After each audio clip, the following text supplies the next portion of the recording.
पृथ्वी अंधकार में डूब चुकी थी, जैसे प्रकाश ने इस संसार को त्याग दिया हो। प्रकृति भी क्रोध में थी।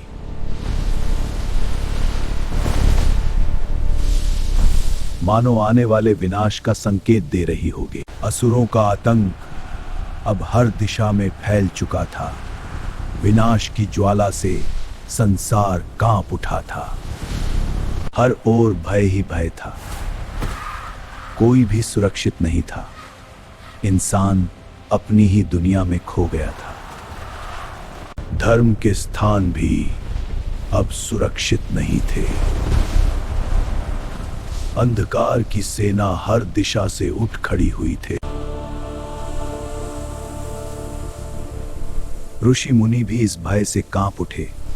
उनकी तपस्या की शक्ति भी डगमगाने लगी। यज्ञ की पवित्र अग्नि भी बुझ चुकी थी। अब अंधकार का युग आरंभ होने वाला था। आकाश अब रक्त के रंग में डूब चुका था, पर इस बार कोई दिखाई नहीं दे रहा था। फिर भी विनाश आ चुका था। और फिर गूंज उठी एक भयानक हंसी।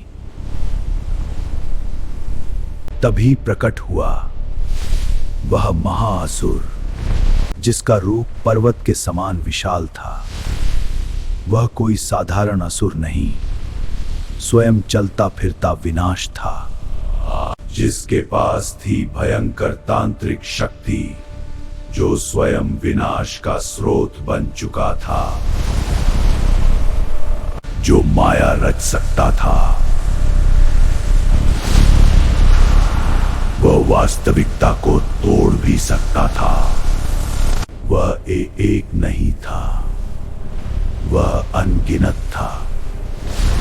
हर रूप में वही विनाश छुपा था। देवता भी उस अंधकार के सामने टिक नहीं पाए। धर्म की सेना पहली बार पीछे हट रही थी।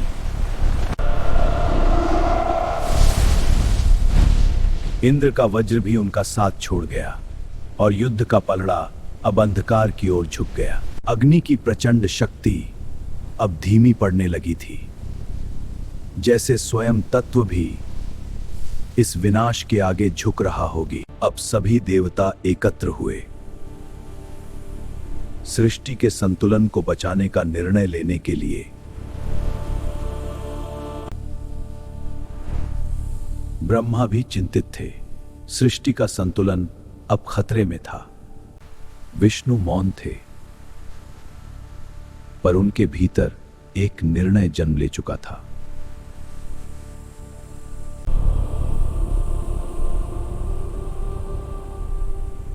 शिव समाधि में लीन थे, जहां से संपूर्ण सृष्टि की शक्ति प्रवाहित होती है। तब सभी देवताओं ने एक स्वर में पुकारा, हे पालनहार, अब केवल आप ही रक्षा कर सकते हैं।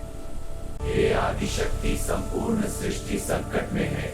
हम सब मिलकर आपकी शरण में आए हैं। हमारी रक्षा करें मां। उनकी पुकार से पूरा ब्रह्मांड कांप उठा। तारे भी भय से थरथरा उठे। और फिर अंधकार के बीच एक दिव्य प्रकाश प्रकट हुआ, जो हर भय, हर विनाश को चुनौती देने आया था। अचानक अग्नि का एक भयंकर विस्फोट हुआ, जिसने पूरे युद्ध क्षेत्र को अपनी शक्ति से हिला दिया। वह ऊर्जा अब रूप ले चुकी थी। स्वयं शक्ति का उदय हो चुका था। मां त्रिपुर भैरवी प्रकट हो चुकी थी। क्षण भर में संपूर्ण आकाश लाल तेज से भर उठा, जैसे स्वयं शक्ति प्रकट होने को तैयार हो। जब त्रिनेत्र खुला तो केवल प्रकाश नहीं, स्वयं शक्ति का प्रलय प्रकट हुआ। उनकी उपस्थिति से अंधकार मिटने लगा और सृष्टि ने फिर से प्रकाश को स्वीकार किया। वह थी स्वयं मां त्रिपुर भैरवी, शक्ति का आदि स्वरूप, जहां से सृष्टि भी जन्म ले और विनाश भी जन्म। त्रिशूल उठ चुका था, अब केवल शक्ति बोलेगी और अधर्म का अंत निश्चित था कभी। ओम शांति शांति शांति, ओम शांति शांति शांति। मंत्रों की दिव्य ध्वनि से पूरा ब्रह्मांड जाग उठा। उनकी उपस्थिति से प्रकृति ने संतुलन पा लिया। धरती फिर से शांत हो गई। देवता भी उस अनंत दिव्यता के सामने नतमस्तक हो गए। जिससे संसार डरता था, वह महाअसुर भी आज भय से कांप उठा था।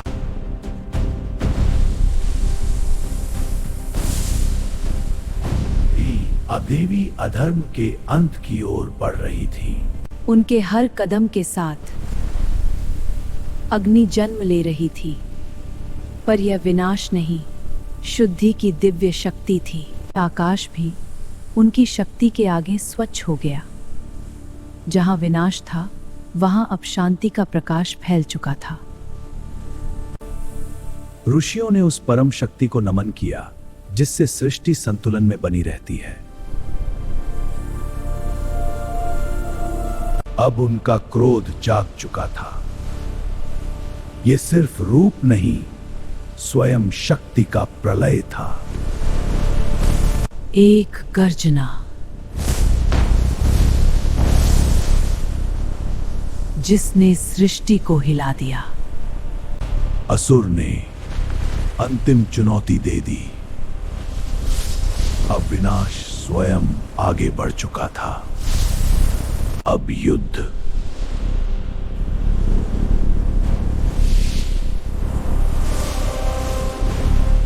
अवश्यंभावी था।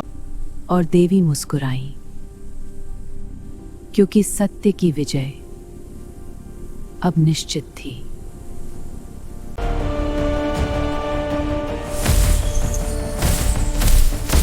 अब वो क्षण आ गया और देवी का पहला वार हुआ। दो शक्तियां टकराईं और उस टक्कर से पूरा ब्रह्मांड कांप उठा थी।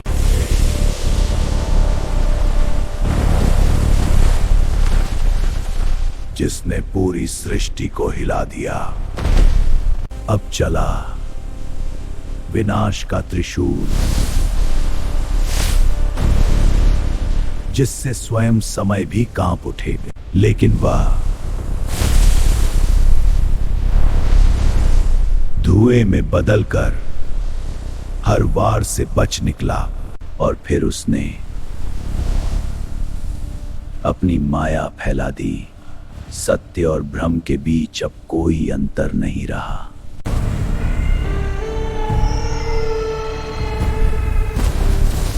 और अब सत्य और भ्रम में अंतर करना असंभव था। देवता भी इस माया के जाल में सत्य को पहचान नहीं पा रहे थे। परंतु देवी ध्यान में लीन हो गई, जहां युद्ध भी उनकी शक्ति के सामने शांत हो गया। और जब उनकी आंखें खुली, सिर्फ दृष्टि नहीं, स्वयं अग्नि प्रकट हो गई।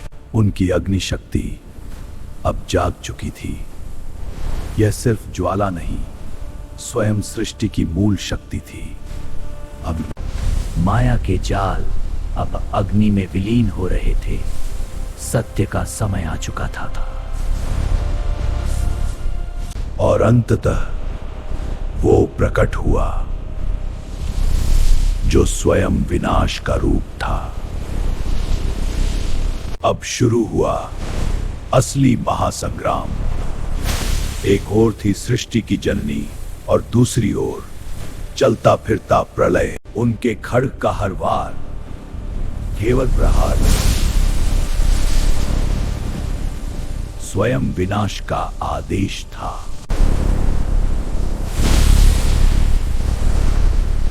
असुर पहली बार घायल हुआ तो पर उसने लिया विराट रूप। अब वो सिर्फ असुर नहीं, चलता फिरता विनाश थापा। धरती कांप उठी, पर्वत भी अब टिक नहीं पाए। यह सिर्फ विनाश नहीं, प्रलय का आगमन था। और उसी क्षण मां ने धारण किया अपना उग्रतम भैरवी स्वरूप, जहां सृष्टि भी कांपे और विनाश भी जन्म ले ले। आकाश भी उनकी शक्ति से गरज उठा। अब था अंतिम टकराव, जहां शक्ति और विनाश एक ही क्षण में ब्रह्मांड का निर्णय करने वाले थे। और फिर टकराई दो अनंत शक्तियां और हुआ ऊर्जा का महाविस्फोट। और उस क्षण जब स्वयं शक्ति ने दृष्टि उठाई, समय ने अपने कदम रोक दिए। और फिर मां भैरवी का अंतिम वार हुआ, जिसने स्वयं विनाश को भी समाप्त कर दिया।